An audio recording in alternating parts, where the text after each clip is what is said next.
Ladies and gentlemen, if you could take your seats, please. We're going to get started.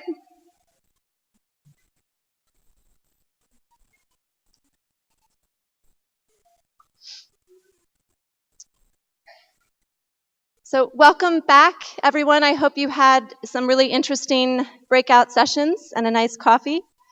My name is Linda Fry, and I am the Executive Director of the OGP Support Unit. And I'll say a bit about that in a moment. I'm honored to be accompanied by two distinguished speakers with me on stage, Ms. Aruna Roy and His Excellency Rimbing Pato from Papua New Guinea.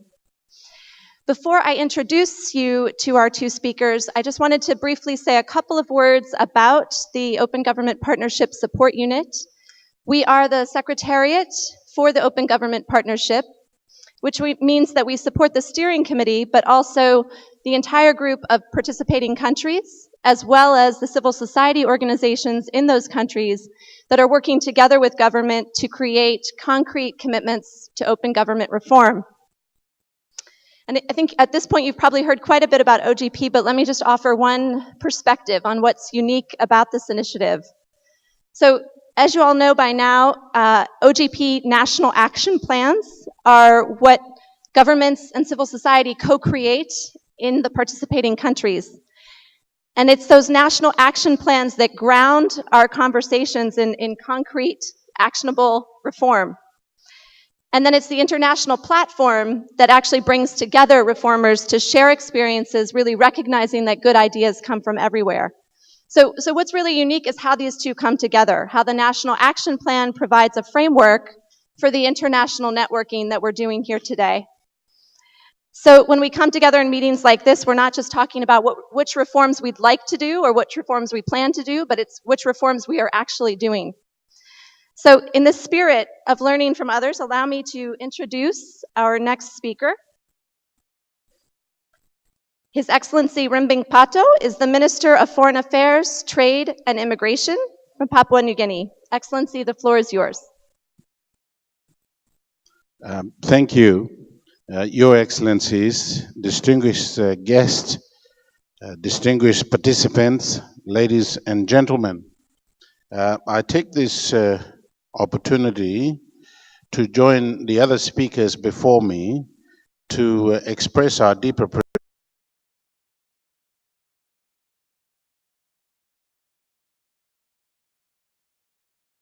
challenges. In this context, I will briefly outline three areas in which PNG has taken steps to open up government to enable our citizens to actively participate in the political decision-making process. Having said that, then I will outline one or two areas in which some of the challenges for government in this context remain in Papua New Guinea. The first is private-public partnership. Partnership in the private sector, particularly in the procurement of services and goods for government in PNG. Only in recent times, we've been independent for 38 years. The government has appointed key leaders of private enterprise to major boards of government institutions, for example, major hospital boards throughout the country and the Central Supply and Tenders Board, to ensure transparency and accountability in the procurement of goods and services for the government, and at the same time to ensure quality outcomes by those boards. The Central Supply and Tenders Board in Papua New Guinea is the main procurement authority for all government services, which in previous years was constituted by public servants, sometimes politicians, and the board members, which are also from the public service, and they were therefore only answerable to the government. Through the boards of these major institutions, that's the Central Supply and Tenders Board and the hospital boards and a number of other boards, the government is expending huge sums of money. For example, with attention for the APEC conference in 2018 in PNG and the South Pacific Games in 2015, the government has rolled over um, close to 2 billion in infrastructure development in the Port Moresby City area, and at the same time spent over 1 billion kina in the procurement and provision of health services.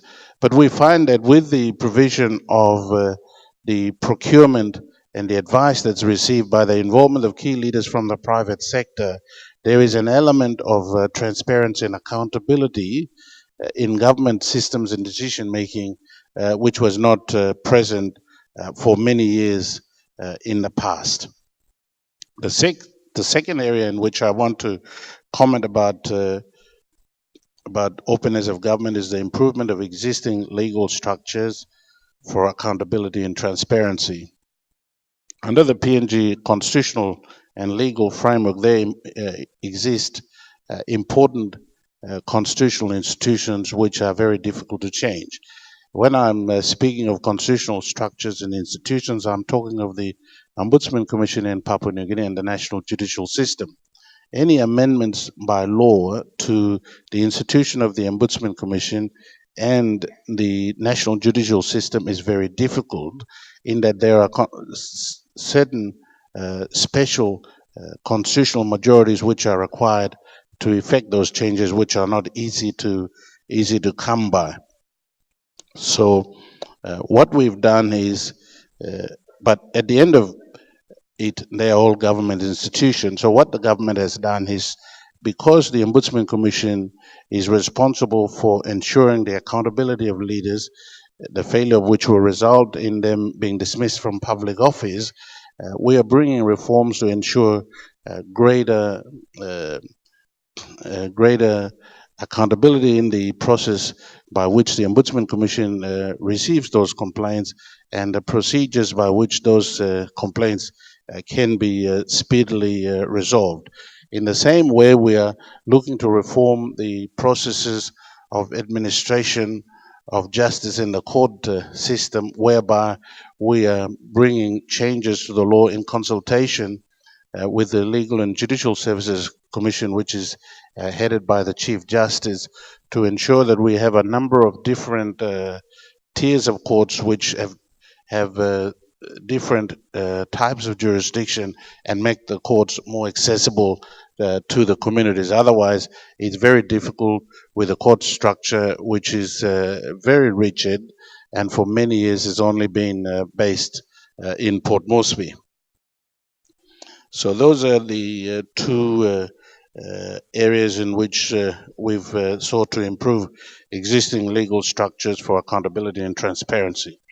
I now come to the third area where we are partnering with NGOs, civil society, and other interest groups. In encouraging greater citizen engagement, the PNG government, in partnership with key international organizations such as Transparency International and the Consultative Implementation and Monitoring Council, is promoting accountability and transparency in a number of projects. And I will just list a few of them. We have the budget tracking initiative. Budget transparency is a fundamental element for accountability and transparency in the government process, leading to better budgetary outcomes and equitable distribution of resources throughout the country. This is because in Papua New Guinea, about 85% of our population live in rural areas where accessibility to telecommunications, transport, and services like electricity is a huge challenge, and in many areas is non-existent. The Consultative Implementation and Monitoring Council, CIMC Budget Sectoral Committee, through a training program called the Budget Tracing Initiative, is embarking on educating the masses in rural districts around the country about budget procedures, inputs, priorities, budget appropriation, and where funds are being spent, so that through that process, we hope that our people will be able to appreciate whether their government is or is not functioning.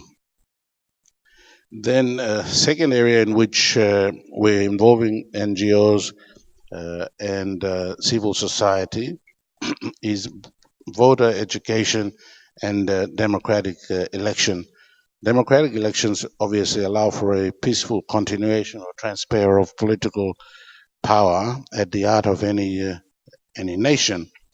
As a way forward to ensure accountability, the Papua New Guinea government, through its electoral commission, has been working with the Transparency International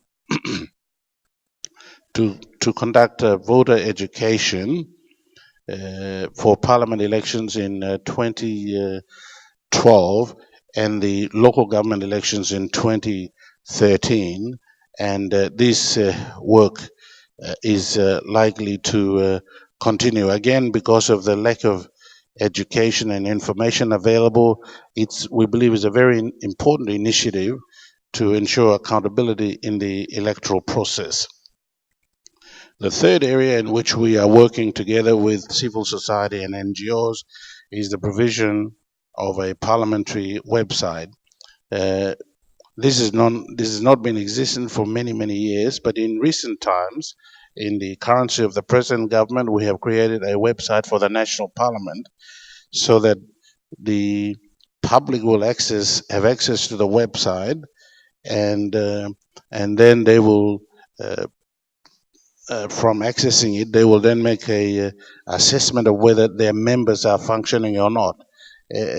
Each year we have benchmarks which is set at a leadership conference, and if there's a commitment by a party uh, uh, in the parliament, then that will be tracked against the individual members of that party who are then in parliament, and as against the individual arrangements in parliament. They will have the information available on the website, so you can make an assessment as to whether your member is or is not present, whether in terms of these set goals, how he's been able to track along, and so there is accountability in that way. And we're quite proud that whilst the process hasn't been there long, we are hoping that once some data becomes available, we will make some improvements to it. The third area in which we've worked with NGOs and civil society is the Extractive Industries Transparency Initiative. Given the country's vast natural resources, which is boosting economic growth at unprecedented levels, with our economy likely to track 21% GDP next year, PNG has joined the global community to start implementing the Extractive Industries Transparency Initiative. In October 2013, an MOU was signed aimed at promoting a global standard of transparency in the mineral and petroleum sector by representatives from the government, the extractive industries, and civil society organizations. These mechanisms ensure, under the terms of the MOU, for companies who are involved in joint ventures with the government or with themselves to disclose payments when made to the government, and likewise provide for the government to disclose corresponding payments that are received. Having said this, that doesn't mean that all is well in PNG. As you know, we're not members of the OGP yet, but I hope to lodge our application following this conference so we can be in it, because we have key challenges which remain.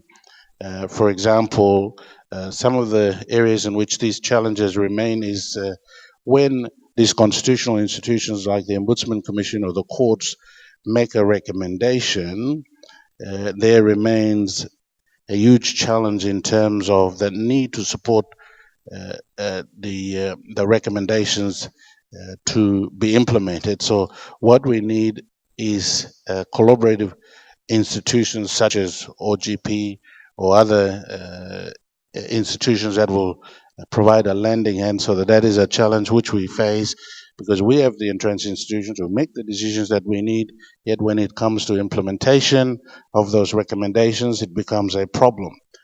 Secondly, the key challenge which remains in Papua New Guinea is accessibility of information to landowners in rural areas. As I said, 85% of our population live in rural areas, but when the government enters into a joint venture with a major resource company, um, most of the information as to what the terms and conditions of the joint venture are usually not available to the masses of the population. So to get the accurate data to the people becomes a challenge because there is the opportunity for misinformation to arise, which could impact on development agendas and plans for the government. But as to how you get that information out to the community remains a challenge where we need collaborative support and effort.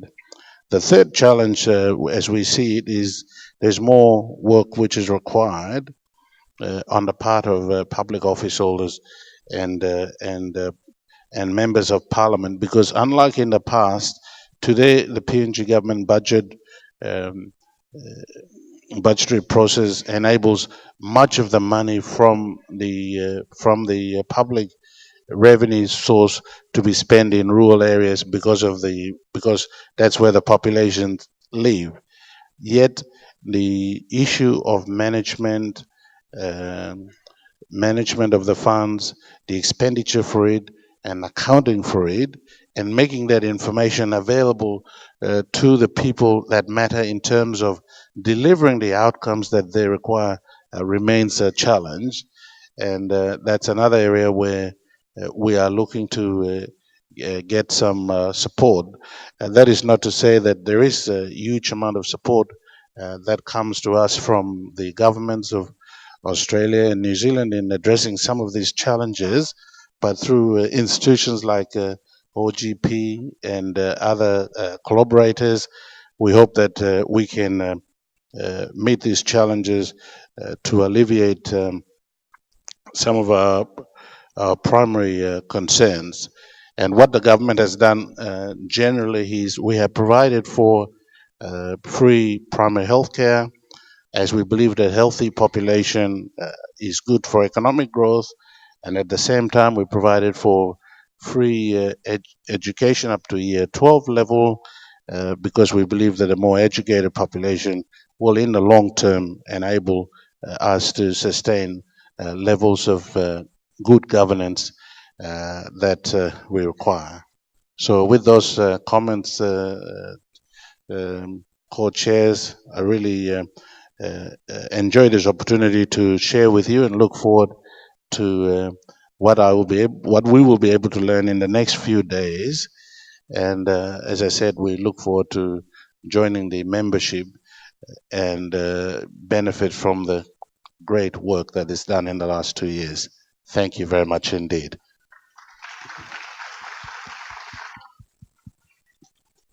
Thank you very much, Minister, and that's excellent news. We will hold you to that, and I'll give you my card after this so you can get in touch. I did want to ask one quick question, and then we're going to turn to Aruna. It's come to my attention that your country actually has an excellent score on the Economist Intelligence Unit Civil Liberties Indicator, and I'm just curious if you could talk for a minute about why you think it's important to open up space for civic participation, and what have been the tangible benefits of that from the government's perspective. Well, civil liberties is a very important part of our constitutional framework. There is a special Bill of Rights in our constitution, which is very difficult to change. And by protecting those civil liberties and ensuring that there is a constitutional system that functions properly, we see that that is an empowering mechanism which will enable information accessibility to systems, and information is made available to the public by the exercise of those rights, such as the right to freedom of association, the freedom of speech, the freedom of movement. And because of the challenges to which I've referred, it is important that those rights, those liberties are protected, because overall they contribute to national development and national aspirations. Excellent. Thank you very much, Minister. And that question is perhaps a good segue to our next speaker, who probably needs no introduction. Aruna Roy is a prominent activist and who now leads the well-known People's Movement MKSS in India. And I think many of us around the world have been inspired by Aruna's words, but more importantly, by her actions on behalf of marginalized communities in India. Interestingly, Aruna is also a former civil servant, so she has experienced life on both sides. And she is also a founder of the National Campaign for People's Right to Information in India, which of course has, again, inspired, I think, many of us in this room. So with that, over to you, Aruna.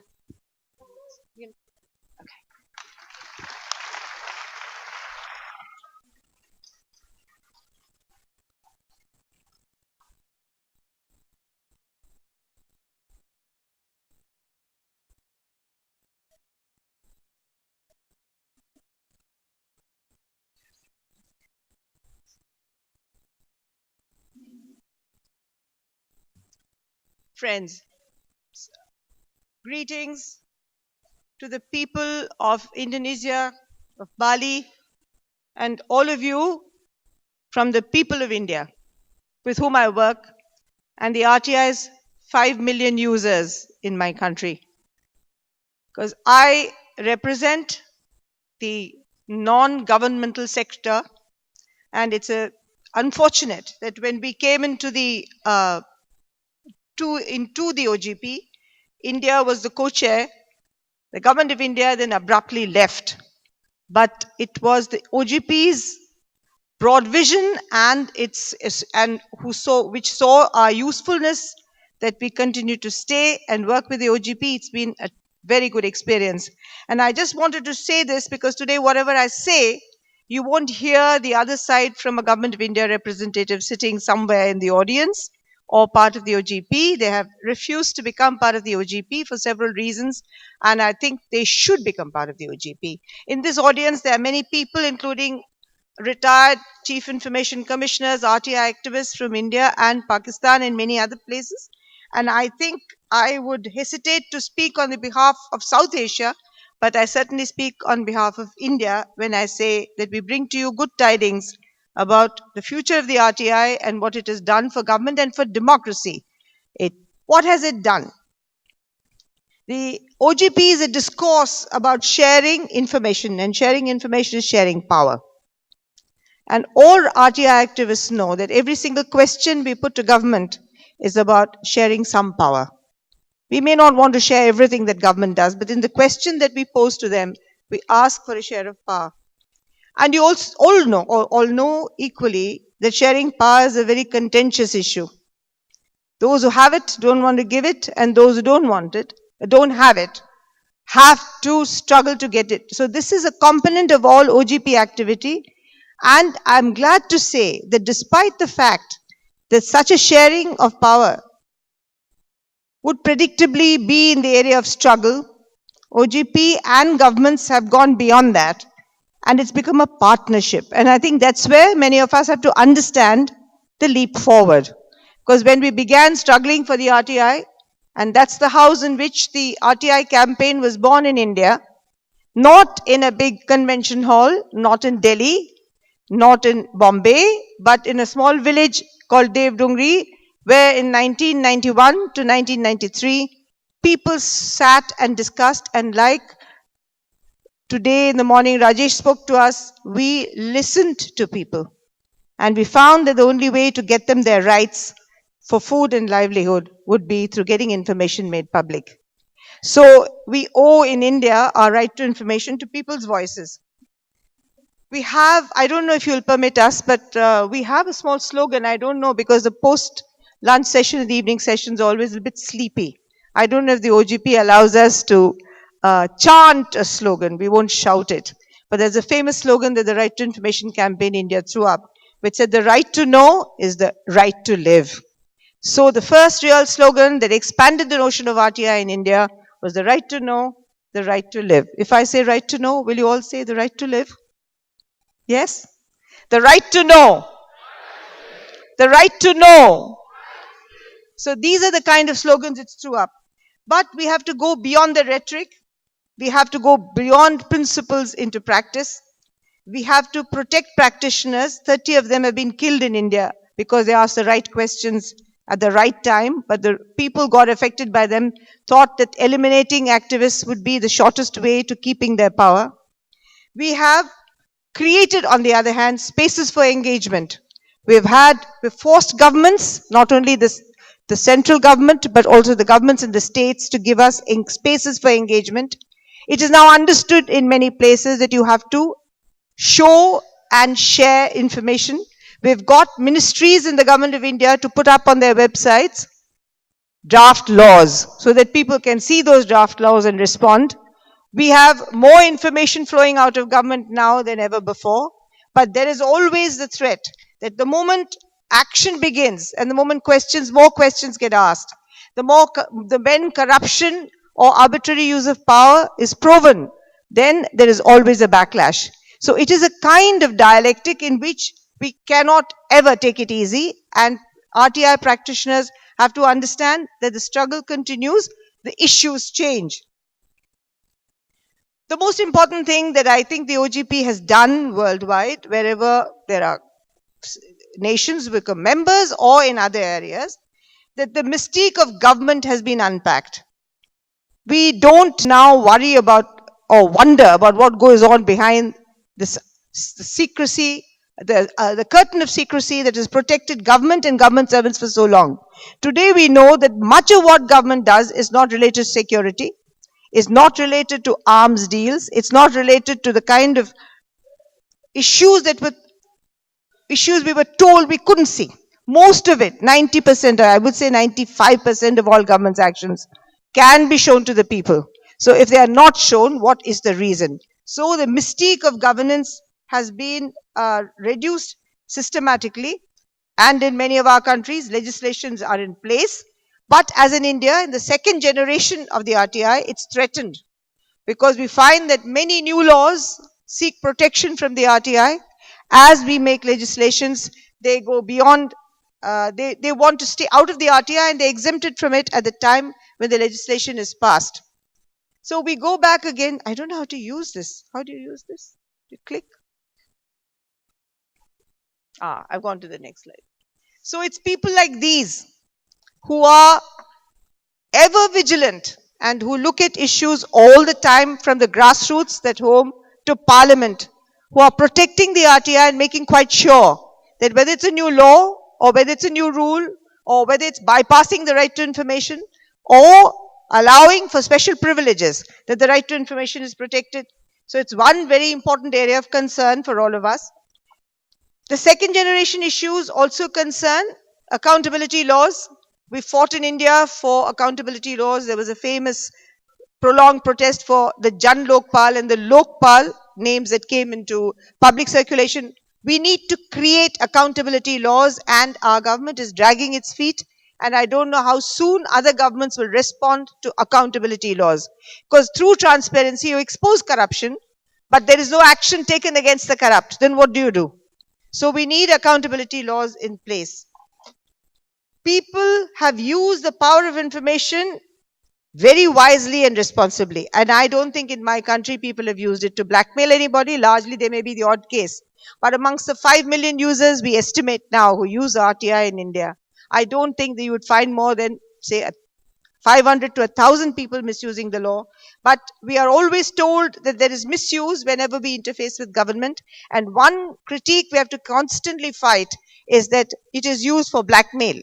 And I don't know what the second generation issues will be that are raised against us, but I think we have to provide sufficient arguments for all this. People have used this law in various ways to use it for public audit, to make sure that government doesn't defraud money. We've had the system within the government, the system within the government, use it in multiple ways, including the Comptroller and Auditor General has accepted that transparency is very important and public audit is very important as a support to the main process of government audit. But it continues to make the government uncomfortable. I remember in London, the Prime Minister of England saying that right to information will bring discomfort, but discomfort will have to be borne for the larger good. And I think that was a famous statement he made when he inaugurated the meeting. And I think if governments don't understand that there will be discomfort and discomfort will have to be solved through addressing the problems, I don't think we'll be able to take it further. Democracy speaks of power shared, inequality addressed. And we have to understand that the most important thing are the people. And people in my country are sovereign. And the leaders are people that transfer their sovereignty to for 5 years. I've just come from a huge general election of the biggest democracy in the world today, which is India. We are voting more than I don't know how many millions of people have gone to the polls, and there's one more set of election still left. And we count on the 16th of May and the new government will come to power. But in the transfer of the sovereignty, we continually forget that the sovereign is the people and the people who rule us rule on our behalf. So I would plead that it's not a question of trust, but social contract. When I transfer my sovereignty to my representative or to the person who rules in my name, I should demand accountability. So the second generation issues is not going to be trust, it's going to be accountability. Because once we establish trust enough to sit around a table and talk, the second issue will be a social contract and accountability. The OGP is something that has brought the world community together. Every time I come to an OGP meeting, I learn and go about what wonderful things are being done all over the world. It gives us solidarity and strength, and I think it should be not underrated. Because when we sit in our village and we sit later in a slightly more populated space in our own countries, when we sit in the national capital, we still want to know what's happening in the rest of the world. And this kind of solidarity in a shrinking world where there are multilateral associations at all other levels, it's very important that we in OGP push it and we stay together and we create the spaces and we also look at new areas. And in pushing these spaces, we understand that not only governments, but also business and multilateral agencies need citizenship. We need transparency because more and more, all our governments are shrinking. They're handing over even basic necessities to private organizations. We need to understand how they will relate to us when such transactions are handed over to private bodies. I would only conclude by saying that we have learned to talk truth to power. Many of us have found it tough going, but we've learned how to talk truth to power. But how long will it take for us to make truth powerful? When people like that who sit on the street, who speak the truth, will not be attacked by police batons or water jets, but listened to in large numbers because they only come to talk about pensions, they come to talk about rations, they come to talk about housing, they come to talk about health, is an issue that hangs over us in India. The debate has begun, the discussions have begun. But the economists say that we have no right to claim anything from the national budgets. So we go to the next issue of claiming our right from financial allocations and budgets, which already some of us are doing in the OGP. So I would say we have to talk truth to power, make truth powerful, and make power truthful. And it's a long battle. It will carry on for a long period of time. But I'm sure that with our capacity to speak the truth and not be afraid of it, we'll go a long way.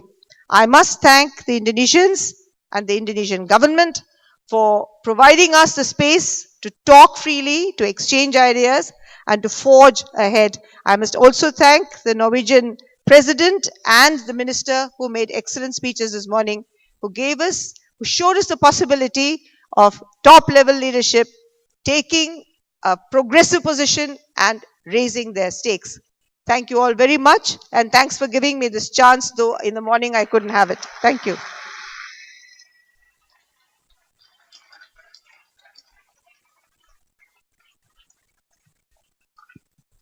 Thank you so much, Aruna, for your, as always, inspiring words and your energy and passion. So I hate to say it, but we are going to have to cut off this session and pass the floor to our next panel. So I really want to thank both of our speakers for coming so far to join us today. If everybody could join me in giving them a round of applause.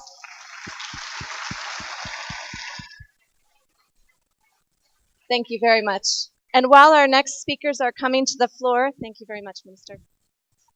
So come on up, please. I just want to make one plug while they're getting assembled. Thank you. Thank you so much.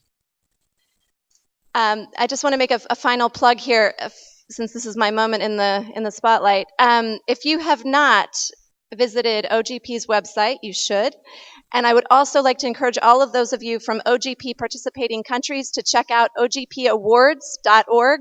This is the inaugural year of the Open Government Awards with the theme of citizen engagement, and we'd really encourage you all to get involved. So with that, let me hand the microphone to my good colleague, Warren Krafchick.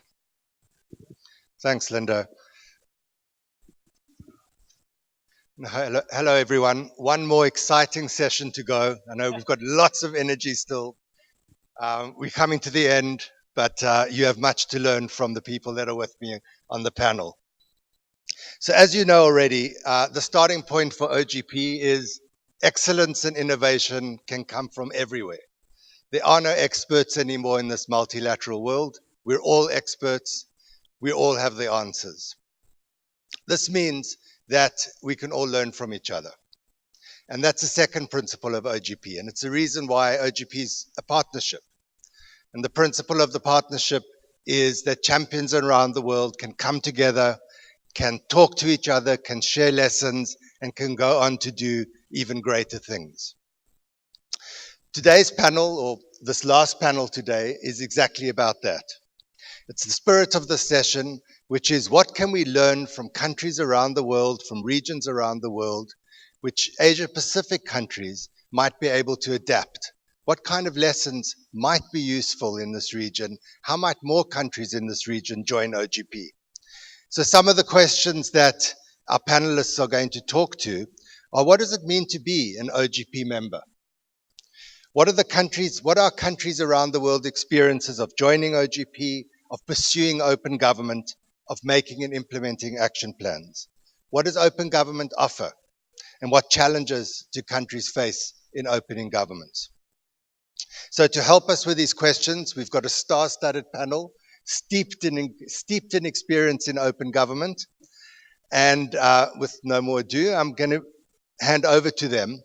And if they don't mind, I'm going to dispense with formalities and just introduce people very quickly by their names and their immediate titles, although they have strings of those, of other titles that I might refer to. So first up is His Excellency Robert Blake, who's the U.S. Ambassador to Indonesia. Well, thank you very much. And let me add my own very warm words of thanks and appreciation to President Yudhoyono and to Pak Kuntoro and the whole team that organized this wonderful event both today and tomorrow. I've been asked to just talk briefly about the Obama administration's experience with open government. And I think President Obama would be the first to say that, in fact, our experience with open government began far before President Obama ever took office. It began with a somewhat dark episode in America's history that is known as the Watergate scandal. And since many of you probably weren't even born when the Watergate scandal took place, just a very brief background on that, which was that the Watergate scandal took place in the early 1970s. It was a break-in by the Republican administration of the time to the Democratic National Committee headquarters. And it precipitated a very serious cover-up by the then Nixon administration. And in the course of investigation by the press and by Congress of that cover-up, multiple abuses of power were discovered, which ultimately led to articles of impeachment and finally the resignation of President Richard Nixon, the only president in American history ever to resign.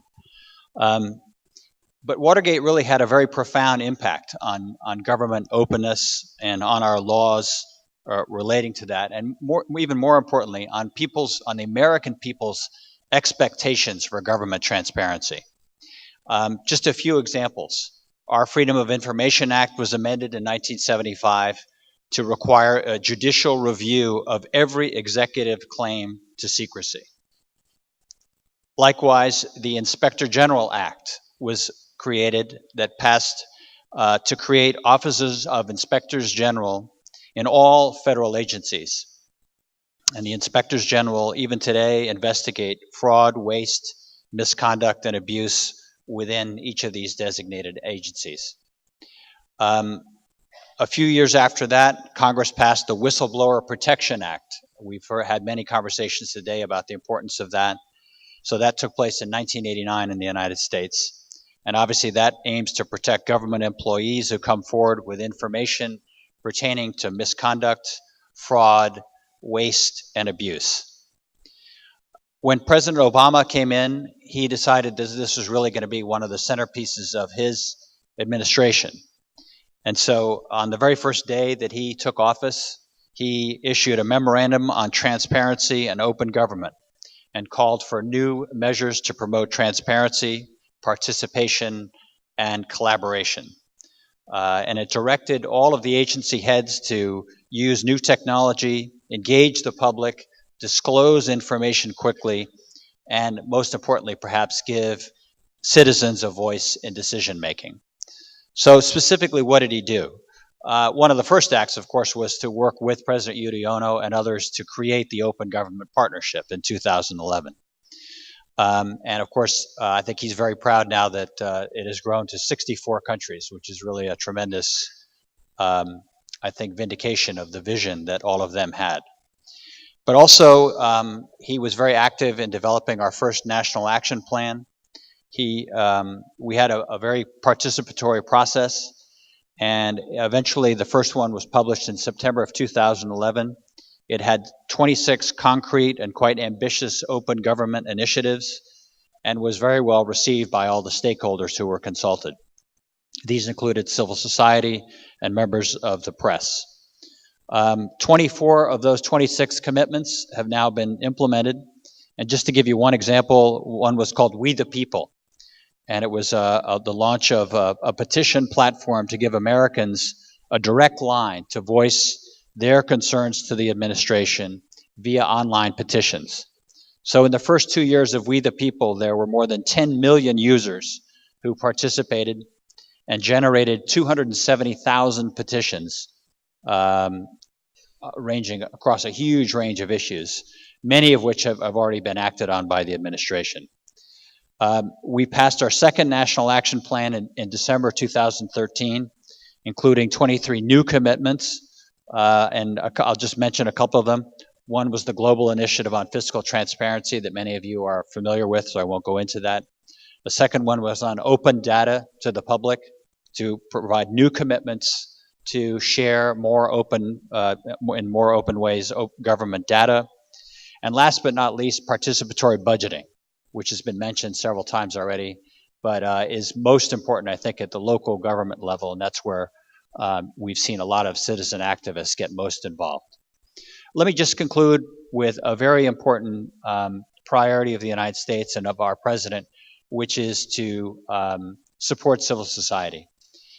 President Obama hosted at last year's UN General Assembly a summit on the importance of civil society, because he was very worried that civil society is under threat around the world. So I really want to thank President Yudhoyono today for expressing his support for a strong civil society here and around the world, because I think that really does underline the success of an open government partnership. So thank you very much.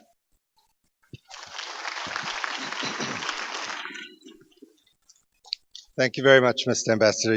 You've triggered 100 questions in my mind, but I'm going to ignore them for the moment and pass the microphone to Roberta Solis Ribeiro, who is from Brazil. As you know, Brazil was one of the two founding co-chairs of OGP, and the Brazilian Action Plan and Brazilian co-chairpersonship was implemented by a visionary comptroller, Minister Aj, and an enormous delegation staff of one person, Roberta.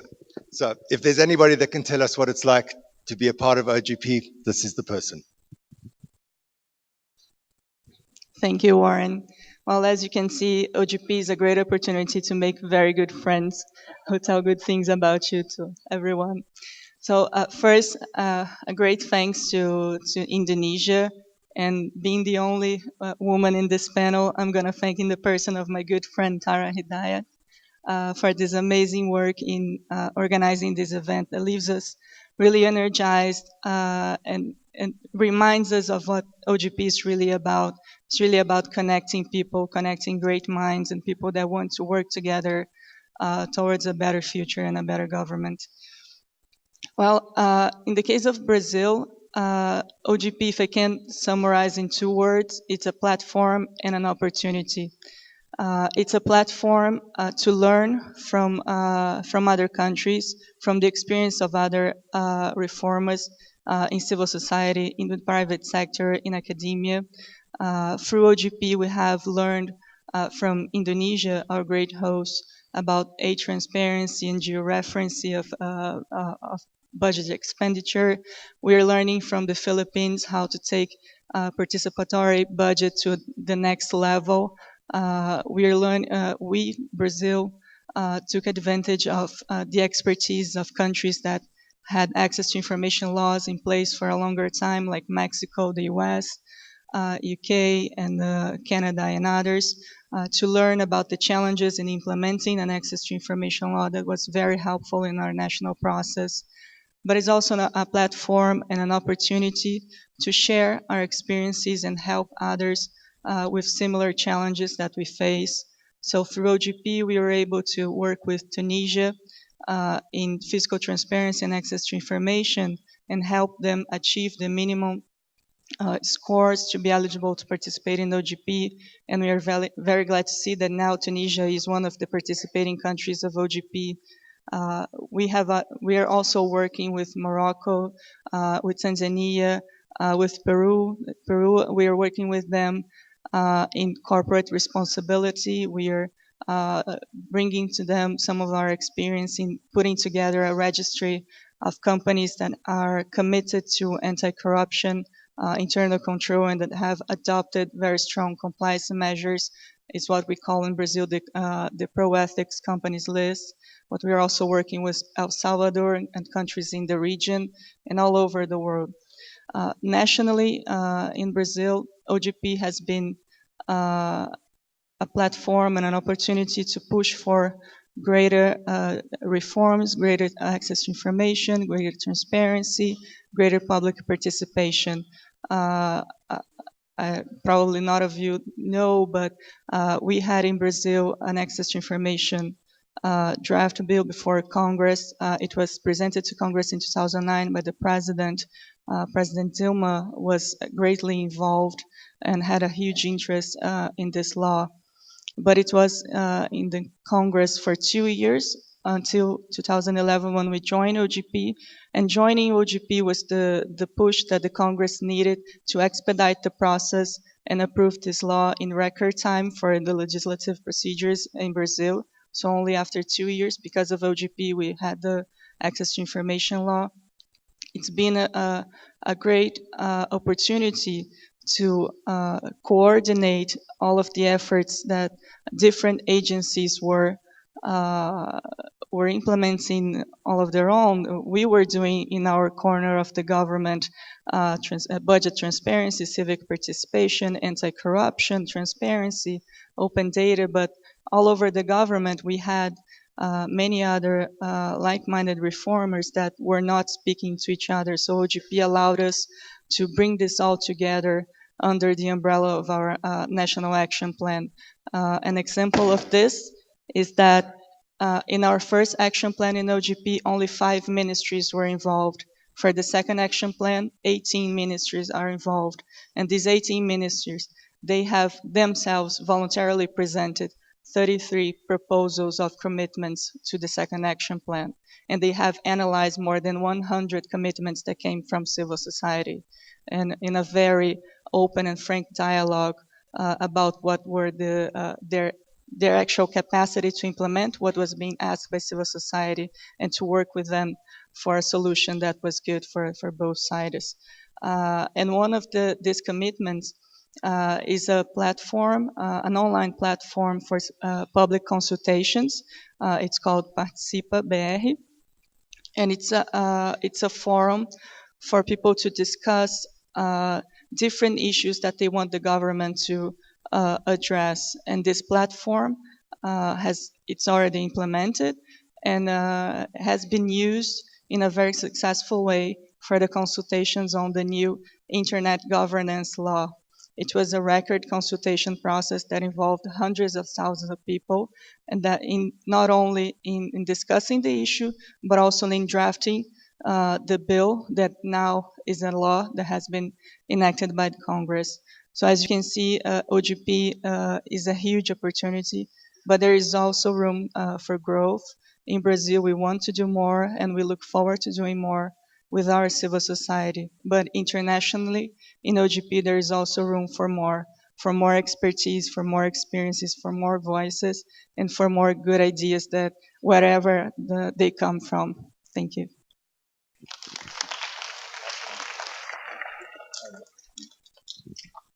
Thank you, Roberto. And let me pass it along now to Alejandra Gonzalez, who's the Director General of GSOC in Mexico. It's an open government coalition, civil society coalition. And he's also a civil society member of the steering committee. So Alejandro, look forward to hearing from you. Thank you, Warren. It's really my pleasure to be here with you today, this afternoon. I will try to show my appreciation to the Indonesian government, not only for the invitation, but also for organizing this amazing Asia-Pacific regional meeting, which has turned out very well.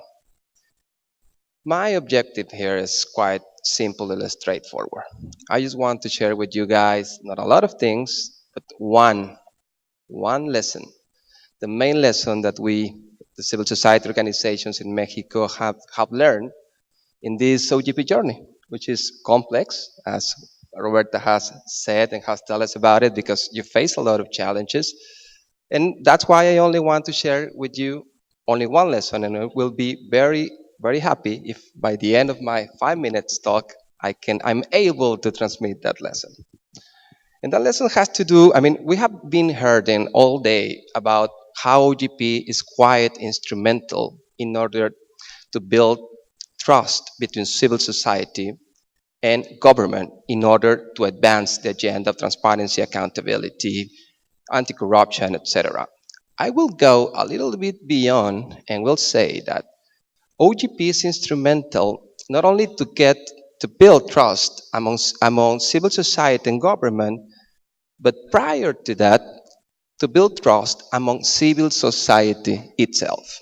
This is a key component without which OGP is not going to work, civil society is not going to succeed in your country, and is really needed, as much needed between civil society or among civil society as is needed between the relationship between civil society and government. Let me put some examples and let me explain my rationale here. Before the OGP was launched in Mexico in 2011, we already have a very vibrant community of transparency and accountability of CSOs in Mexico. We were very good in terms of advocating our own agendas. We were very good in terms of having technical capacity of locating reformers across the government and getting in touch with them. But what we were really lacking was the ability to come together, to share our views, to strategize together, to come to a common goal, whether this is 1 or 2 or 3, and then go together and pursue that goal. And by doing that, amplifying our voice and amplifying our ability to actually shape public policy.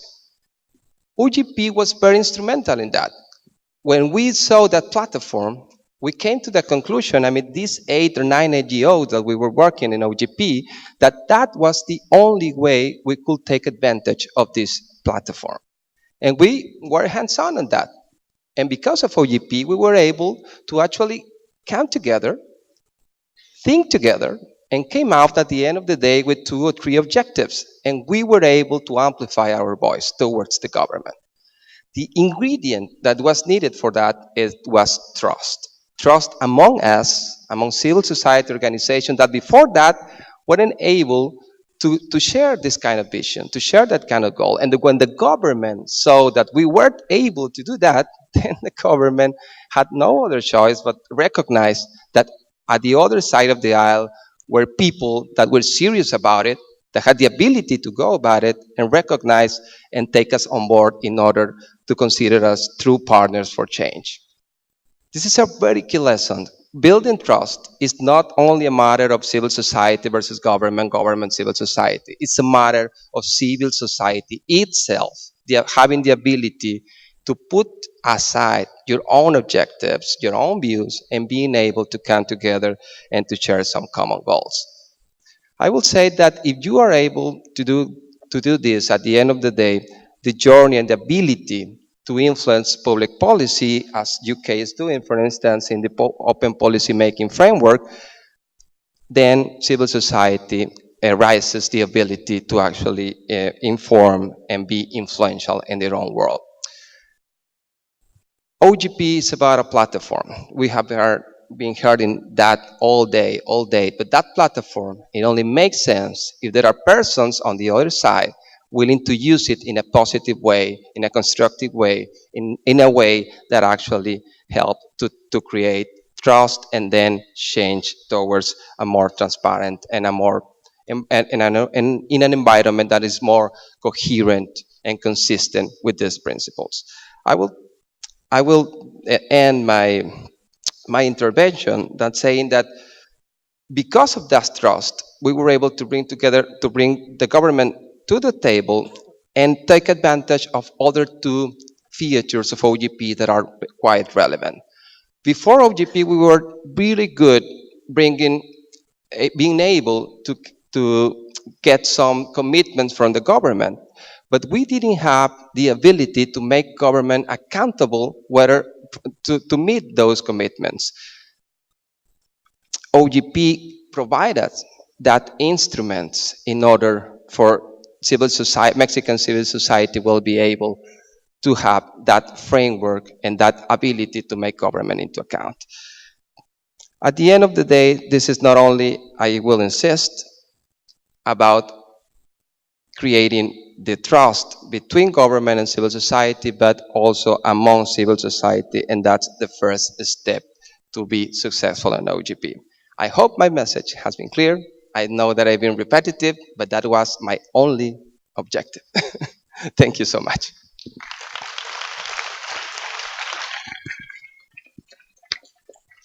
Thank you, Alejandro. And moving directly on now to Paul Maltby, who's from the UK. He's the Director for Transparency and Open Data in the Cabinet Office and Paymaster General's Office. And he's also, on behalf of UK and OGP, Steering Committee member. So Paul played a huge role in the UK's co-chairmanship of OGP, which is still on, which is coming to an end shortly. And we look very forward to hearing from you, Paul. What have you learned in this tumultuous year of being a co-chair? Well, I was going to be brave, and we've heard so many stories about the amazing things that have happened through OGP. I thought I might try and share a story where things didn't go quite as well as planned. If it's a twist, it's so fine in the end. The UK was really proud to be one of the founding members of the OGP. And for us, at the start of that journey, in part inspired by amazing campaigners like Tim Berners-Lee, Sir Nigel Shadbolt, and others in London, we were inspired to place open data at the heart of our plans. The idea that you could use the data in the government system to help promote accountability and transparency and democracy, but also to help boost economic growth and new technology industries. And this was really the overwhelming focus for us in our first National Action Plan. And we thought we were doing very well. We got great feedback from those open data campaigners, and businesses large and small were praising what we were doing. The independent ratings were putting us at #1 in the world just before our summit in October last year on open data.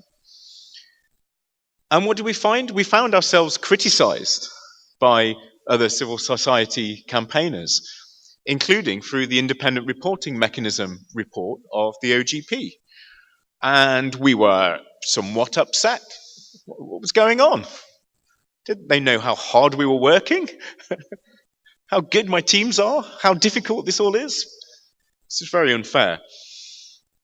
But of course, what was really going on here was that there's a simple point that, if you like, e-government does not equal open government in and of itself. It can help, but in and of itself, it doesn't necessarily mean that. And what the civil society members and the IRM report told us was that you didn't include us in the formation of this plan. You didn't consult with us, you didn't cooperate with us as in the way that we would have liked to have seen as that first National Action Plan was being prepared. And my friends, I have to admit that was true. And they said, look, there were things you had in the plan that we could have improved, we could have made better if you talked to us about what that was going to be. There were things that you didn't include in your plan that we would dearly have loved to have talked to you about and see if we could have included it. So, hands up. And so we tried to do things very differently for our second National Action Plan that we published late last year. We worked very closely with a civil society organization called Involve, who are here, who helped us bring together a very large number of often transparency-focused civil society organizations to collaborate in the writing of this second National Action Plan.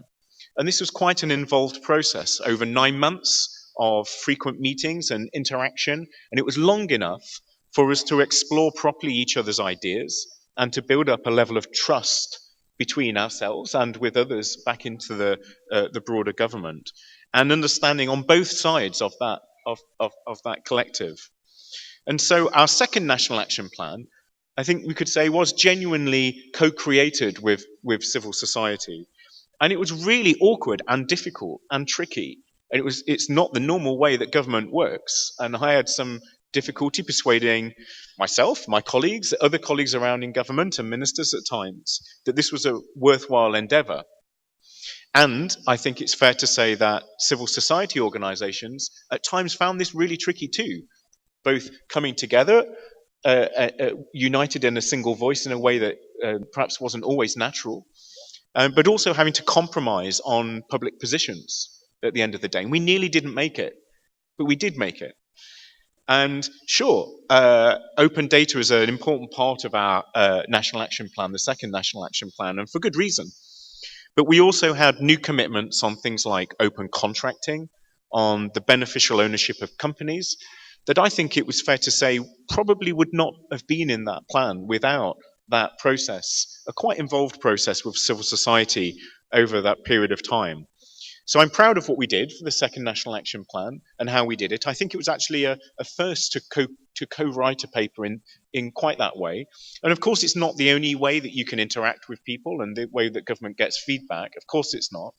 But for some examples, my colleagues and I saw how that was helpful to government. It helped get us further in difficult areas where it's not always simple to try and force through a policy or to just try and do it without anybody noticing. So yes, for advanced economies, data, digital technology are part and parcel of this open government process. But I thought it was a good reminder to us that that in its own right isn't enough for open government. It's the participation and interaction that's the crucial brother of those agendas too.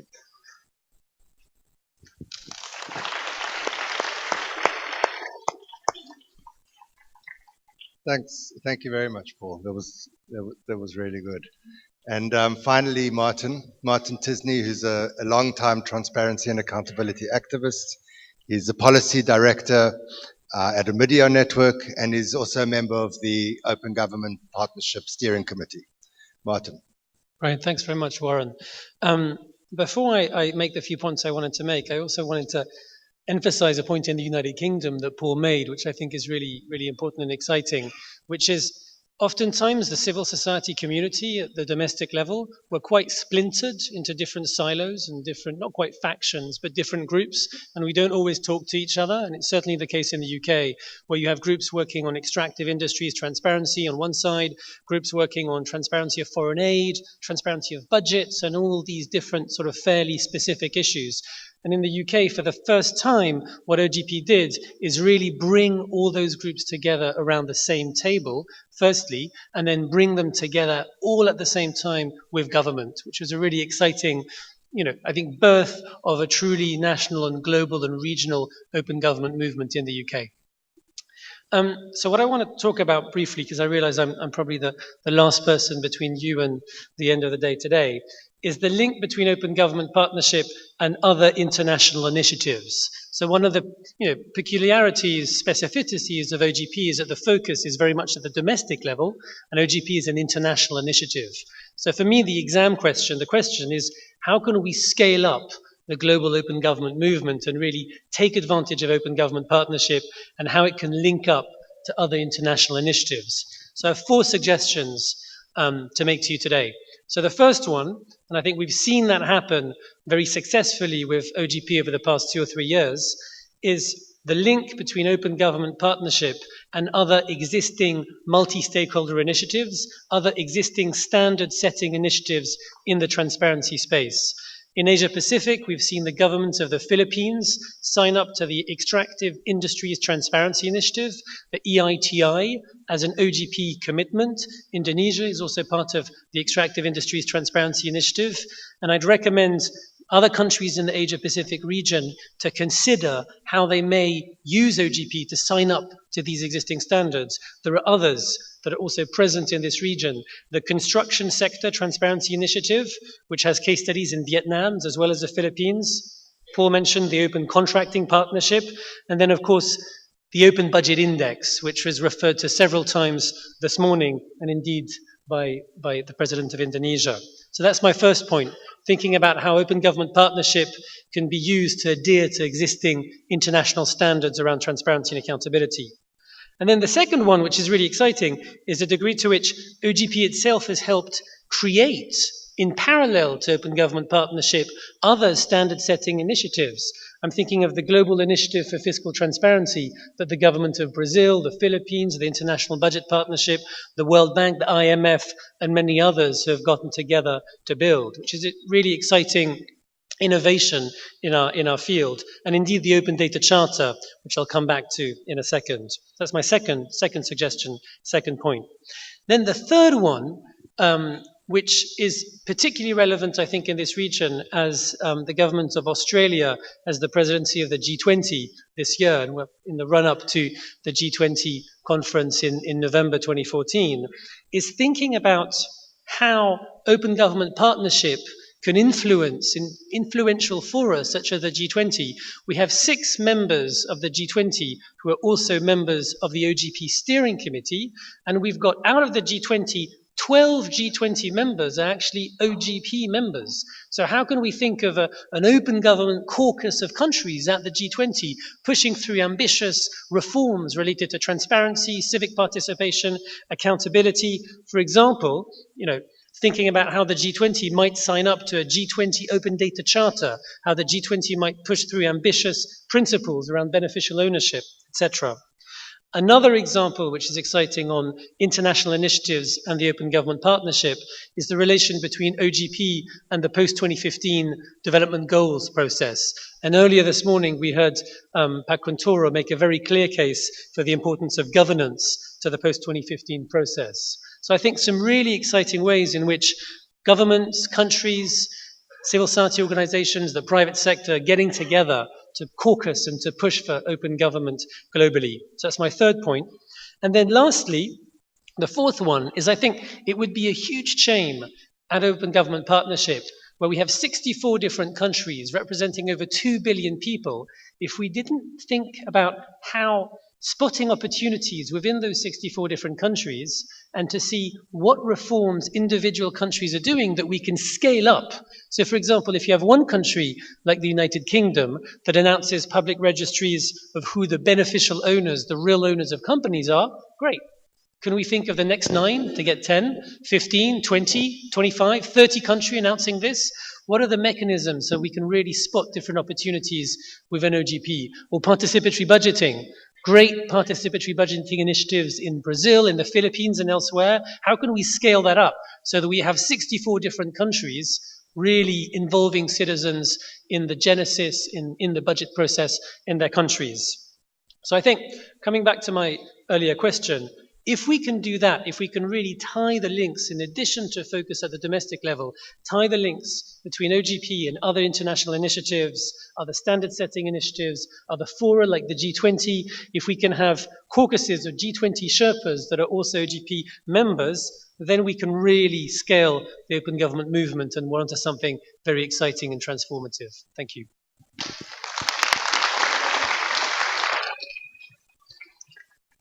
Thank you, Martin. And thanks, everyone. Thanks to the 5 panelists for a really wonderful, exciting, thoughtful, and inspiring set of presentations. I know that everybody, they must have generated many questions in your heads as they have in mine. The good news is that you can share your questions with all of the people around the room and discuss them, get excited about them, and bring them back tomorrow. So these 5 presentations have been very different in many ways. But one of the things that unites them is that I think that they show that there are many paths to open government. There are many paths to transparency, participation, and ultimately the accountability that we're all looking for. OGP, the benefit of OGP is it gives each country the opportunity to find its own path and to share with other countries, both civil society and government, how you got there, what are the opportunities you faced, and what are the challenges that you've overcome. That's the benefit of the partnership. If there was one lesson from all of the 5 presentations, it's simply the lesson that we should be open. We should be open to collaboration. We should be open to partnership. And most of all, as Pakuntoro and Rakesh mentioned this morning, we should be open to learning.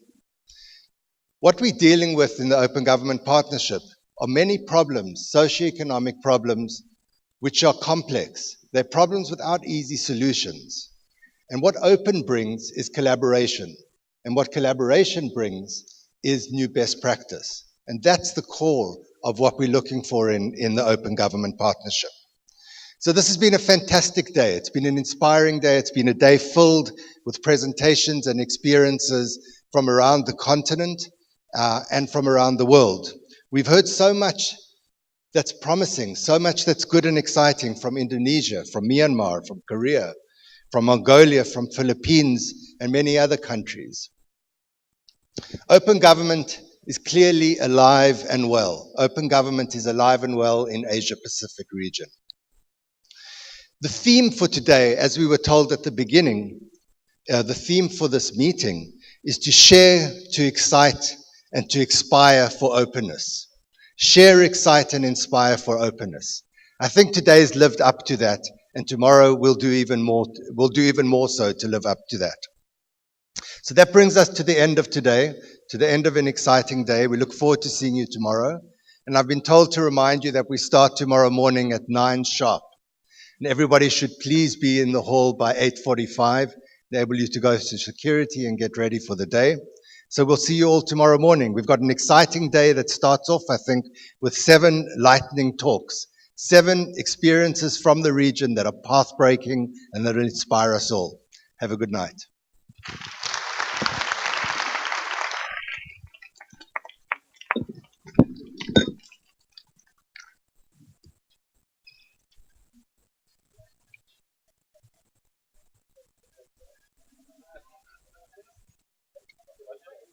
You know, Paul, if I'd had a chance, I would have said, as a government servant for the last 29 years, there's both accountability in terms of